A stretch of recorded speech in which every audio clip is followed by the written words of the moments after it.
हमने ब्याज भी नहीं लेना किसी से, वो काफर जो ऋण हत्या रखे, तो ब्याज हमने नहीं लेना किसी से।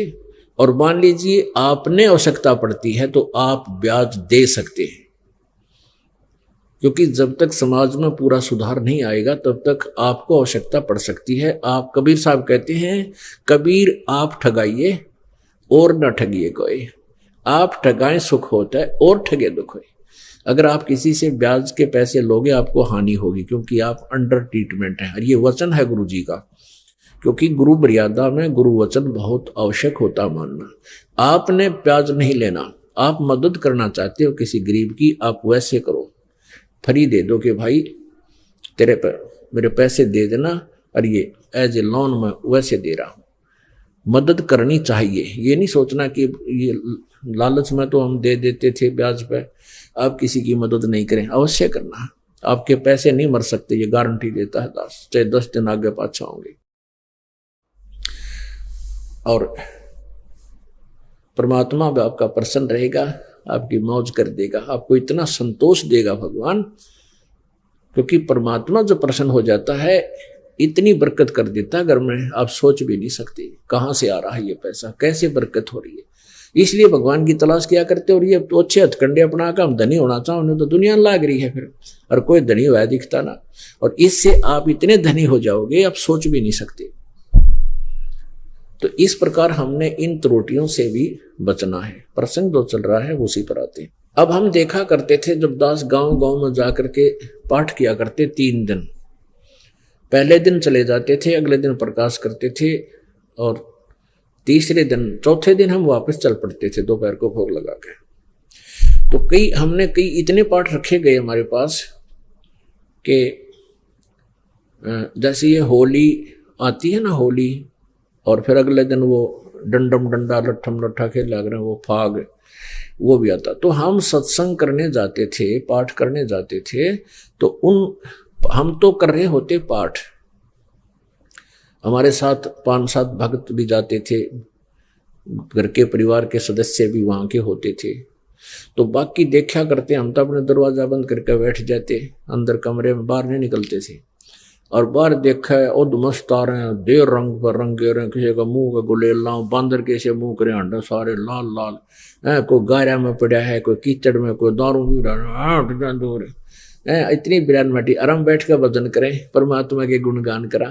तो उस दौरान जो इस तरह की ये परंपरा चल रही है, अन्य लोग नहीं मान रहे हैं, वो करते रहेंगे, लेकिन आप जी उससे बचो, अपने बच्चों को भी बचावे। उसमें से सारी कुबद सीखता है इंसान।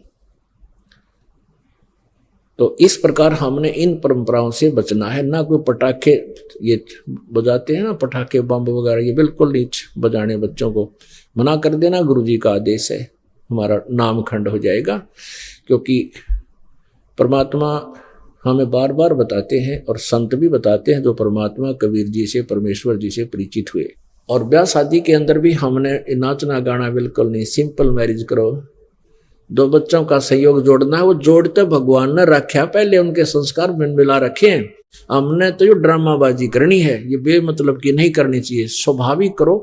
5-10 आदमी इकट्ठे हों और परमात्मा का ये रमैणी है, कबीर गरीबदास साहिब जी की असुर निकंदन रमैणी, इसका पाठ कर दे, दोनों बच्चों को बैठा कर 10-5 भक्त आ जाए, उनको खाना खिला दे। तो इससे इतनी अमर वाणी है परमात्मा की, सभी देवी देवताओं का सत्कार, सभी का वहां पर उपस्थिति हो जाती है, और वो सदा बच्चे सुखी रहेंगे, क्योंकि उनके पास फिर नाम भी साथ होगा। तो संयोग तो मालिक ने जोड़ रखा है, इस काल ने हमें मूर्ख बना रखा है। ये पैसे के मायाधारी लोग मस्करे, ये फिर ड्रामा बना देते हैं, नाचे गावे, डीजे लाओ, छोरी भी नाचे, सरेआम ड्रामा काटे, तरह गजब, ये शर्मबाजी की गति संसार की। तो इस प्रकार हमने इसको रिसेट करना है, हमें भगत बन के रहना है। तो क्या बताते हैं, जैसे बहुत से, एक बार देखा, एक समाचार पत्र में पढ़ा, और एक हमारे मित्र कह रहा था, मेरे पड़ोस में ऐसी ही घटना घटी कि पहले दिन, जैसे पहले दिन लड़के वाले के घर पे खूब जश्न मनाए जाते हैं, डीजे बाजे नाचे कूदे बाण बेटियां सारे बुरी तरह उनका फोटो ले रखा था। और अगले दिन बारात चली शादी करने के लिए, कलानौर के पास एक्सीडेंट में और 4 व्हीलर टकरा गया जिसमें 8-10 व्यक्ति मर गए। 4 व्हीलर से वह कार टकरा गई जिसमें दूल्हा बैठा था, जो शादी करने जा रहा था वो मर गया। और अगले दिन दोनों फोटो साथ साथ दे रखे थे, टक्कर मार रहे, बाल पाड़ रही वो बहन बेटियां जो पहले दिन नाचे थी, फंड कर रही थी, अरे टक्कर मार रही है। तो इसी प्रकार संत और परमात्मा से परिचित महापुरुषों ने एक ही बात कही है। एक बार नानक साहिब जी से कहा कि प्रभु हे भगवान, आप कभी हमें खुशी नजर नहीं आती, ना इन त्योहारों के अंदर आप कभी सहयोग में शामिल होते हो। तो क्या कहते थे कि ना जाने काल की कर डारे, किस भी ढल जा पासा वे, और जिनाते सरते मौत खड़क दी उन्होंने केड़ा हासा वे। अब ना मेरा कब के बिजली गिर जाए, एक सेकंड का नहीं भरोसा किसी का भी। जैसे आप पिछले इतिहास देख लो, 2005 के अंदर हरियाणा के 2 कैबिनेट सत्र के मंत्री एक ही हेलीकॉप्टर में मृत्यु को प्राप्त हुए। उनकी कितनी आशाएं थी, कितनी उमंग थी, किसे मंत्री बने जो पता नहीं क्यों बढ़ाइयाँ बैठी थी, मिठाइयाँ बैठी थी, और गए 1 सेकंड में। या क्या किस चीज पे प्रसन्न हुआ इंसान, या भूल लाग रही है, अज्ञानता में हम ऐसी कर रहे थे। हमें डर के रहना चाहिए, भगवान का भजन करना चाहिए, और कभी किसी का बुरा नहीं करे। कोई राजपद प्राप्त भी कर लेता है तो कति भगवान से डर के कलम चलावे, गलती नहीं करे, अपने पापों की गठड़ी सिर पे नहीं रखा है, नहीं तो लज्जा जाएगा वो पापों से गधे की तरह। और पीछे ये आंध्र प्रदेश के मुख्यमंत्री जी हेलीकॉप्टर में क्रैश हो जाने से गिर कर मर गए 1 सेकंड में, और 3 दिन में तो लाश पाई थी, कड़ा पड़ा कहाँ टुकड़े हुए उसके, जाके कोई फर्स्ट एड करनिया नहीं मिला उसको। और भी बहुत से प्रमाण हैं, जैसे यहाँ पीछे पेपर में आई थी कि हिसार का एक डॉक्टर, बहुत अच्छा डॉक्टर आंखों का, काफी प्रॉपर्टी उसके पास, अपने छोटे बेटे की एडमिशन दिलाने के लिए पति पत्नी और वो बेटा बैठे जहाँ थे, कार लिए जा रहे थे अपनी, एक्सीडेंट में तीनों मर गए। और यहाँ पैसे का उसके ऊपर कोई गिनती नहीं कितनी उसके पास, 1 सेकंड में गया कि क्या ले गया। तो हमारे कबीर साहब कहते हैं, परमात्मा कहते हैं, कबीर ये माया अटपटी सब गट आनड़ी, और किस किस न समझाऊं, या तो कुआ भांग पड़ी। जिसने इस भांग को पी रखा वो सारे इससे काम लाग रहे, उसी धुन में है। पोलैंड का एक पूरा कैबिनेट, यानी जिसमें मंत्री प्रधानमंत्री सारे बैठे जाते एक जहाज में, और उस पूरा क्रश हो गया, 6 आदमी मर गए। बताओ, वो सारा कैबिनेट मंत्री महामंत्री सारे मर गए 1 सेकंड में। तो पुण्यात्माओं, हमारा इस काल की भांग का इतना नशा हो गया कि ये इतने हम रोज देखें झटके, फिर अपना असर कती नहीं होता। हमने अंडी पाके अंडे जा, और ये अंडीपना इस ज्ञान से मिटेगा।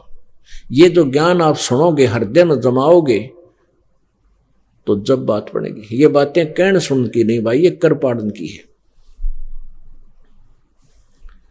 तो क्या कहते हैं, नानक साहब जी से कहा था, पूछा करते, वो कहते थे, ना जाने काल की कर डारे, और किस विध ढल जा पासावे, और जिनाते सरते मौत खुड़क दी उन्हानू केड़ा हंसावे। या किस चीज पर नाचे गावे, किस चीज की खुशी मनावे, 1 सेकंड का भरोसा नहीं।